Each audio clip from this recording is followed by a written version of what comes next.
Guess not all of Vesemir's teachings have receded into oblivion. A Witcher can forget to eat, to drink, to breathe even. But a Witcher never ever forgets to care for his blade. Yeah, I used to repeat that incessantly.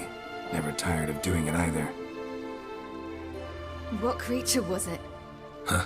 Creature? One that gave you the scar over your left eye. It's new. I don't remember it. Souvenir from the Cockatrice of Spala. Another addition to the collection. Nothing special. Yours has healed beautifully, though. Avallac'h. He prepared some special ointments for me. But that was before the curse gripped him. Wonder where he is now. We lifted the curse. He's at Kaer Morhen, waiting for you. Are you serious? You must be. You'd not jest about something like that. A nice thing to wake up to. You trust him? Avallac'h? He's not let me down to date. Not once. Why exactly is Avallac'h helping you? Sages have never been fond of humans. He doesn't do it for me. It's about my power. As if it could ever be about anything else. Avallac'h tried to teach me how to control my ability. He was also making sure I didn't fall into Eredin's hands. What's Eredin after? What's he want from you? What everyone wants. Control of my powers. His homeworld faces annihilation. Eredin's decided to invade ours. Brilliant, wouldn't you say? Can't achieve much on his own, so he needs to bring an army. Except his navigators can't possibly move him and thousands of NL between planes. Their abilities won't allow it. Whereas yours will. Exactly. And if I die in the process, well, that's a necessary sacrifice. How'd you ever start traveling with Avallac'h? As soon as I'd left you and Yen on the Isle of Avalon, I found myself pursued. Eredin and his Red Riders were on my heels. I fled through many worlds, many times. They came very close to catching me once. It was then that Avallac'h appeared, out of nowhere. He found a portal, and took us to a world where Eredin couldn't find us for, oh, perhaps half a year. The world where Eredin couldn't find you. What was it like? You wouldn't believe me if I told you. Try me. People there had metal in their heads. Waged war from a distance, using things similar to megascopes. And there were no horses. Everyone had their own flying ship instead. Ciri, stop fooling around. Told you you wouldn't believe me. We should have stayed there. So why'd you return? I thought the hunt had lost my scent for good. I thought I was safe. Besides, I wanted to find you. You and Yennefer. You were looking for us. We were looking for you. Times I thought you were just a step away. Other times, felt like I was going around in circles. I'm not surprised. There were times I fled pell-mell headfirst and forward.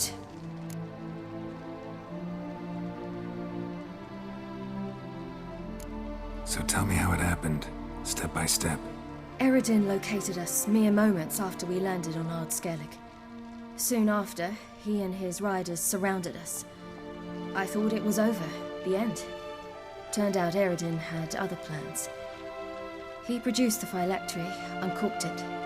A fog enveloped us, and Avallac'h began gasping for air. That's how Eredin cursed Avallac'h, triggered his transformation into Uma? Yes. He didn't wish to kill him. Humiliation, that's what he was after. But Avallac'h refused to succumb without a fight. He cast a spell that wrought havoc in the Hunt's ranks. And in a full half of a forest on Ard Skellig. Yet it also gave us time to flee. Avallac'h opened a portal. I leapt in. He was supposed to follow right behind me, but something went awry. Impaired by the curse, he failed to reach the portal in time. We had agreed that if anything went wrong and we were separated, we would meet at his hideout in Velen. But you failed to meet there. Yes, we failed to. Once through the portal, Instead of at Avalok's hideout, I landed right in the middle of Crookback Bog. I barely escaped the crones. And then there was the Baron. You know, he took me hunting. I killed a wild boar with my sword. I heard. A coincidence, really. I had no desire to hunt that day, but it felt wrong to refuse. I'd taken nothing remotely resembling a hunting weapon. I simply hadn't intended to hunt. I was wandering through the forest, breathing deep the air. And then I heard a strange sound. Unsettling. Boar attacked you?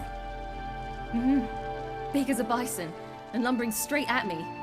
And all I had was my sword. Had to manage. Did just fine, judging by how the Baron's men remember it. Simple soldiers, the whole lot. But we got along splendidly. A shame I had to leave. Flee. But I didn't want to bring the wild hunt down on them. Apart from which, I knew by then the curse was progressing. So instead of looking for Avallac'h, I decided to find you and Yen. So how'd you even meet a man like Whoreson Jr.? You and Yennefer were nowhere to be found, and I needed someone who could fix the phylactery. No ordinary craftsman would do. I needed a mage, one with extraordinary powers. Dandelion took it upon himself to help me. It was as if his honor depended on it.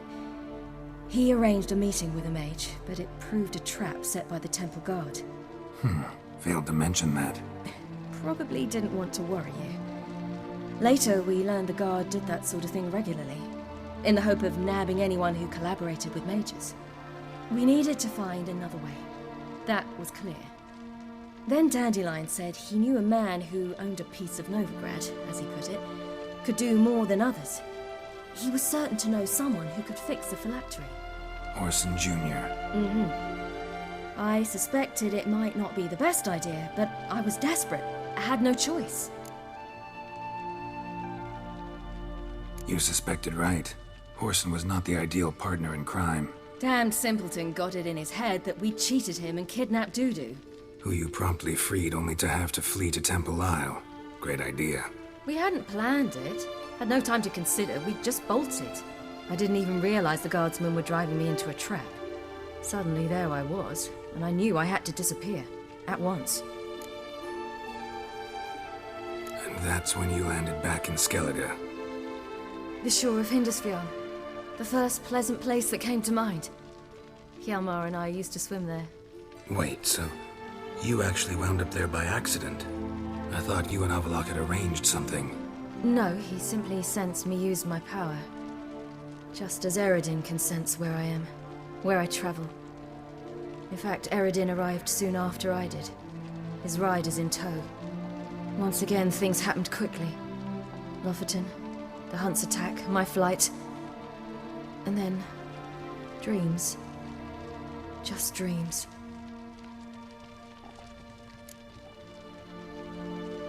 What did you dream? I've had nothing but nightmares lately. Pretty horrible. Likewise, for the most part.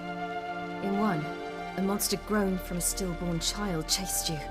Ugh, that was horrible. Had a few nice dreams. For example, in one we sat around a fire, drinking good wine, and all around people danced and laughed. I like that one a lot better. Me too. But these dreams, and the others, ended in some tower. No matter what I dreamed, in the end, I would enter a tower. Recognize it? Know where it might be? Not sure. I don't think so. But there was something familiar about it. And something terrifying. The tower was stark and dead. But at the same time, I felt I had to enter it.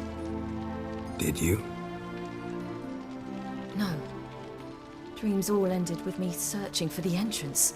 And the last time, instead of the tower, I saw your grizzled face. If not for the scar over your eye, I'd have thought I was still dreaming.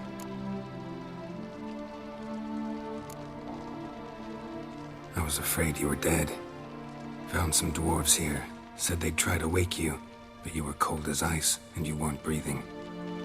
And yet you came in. Who listens to dwarves these days?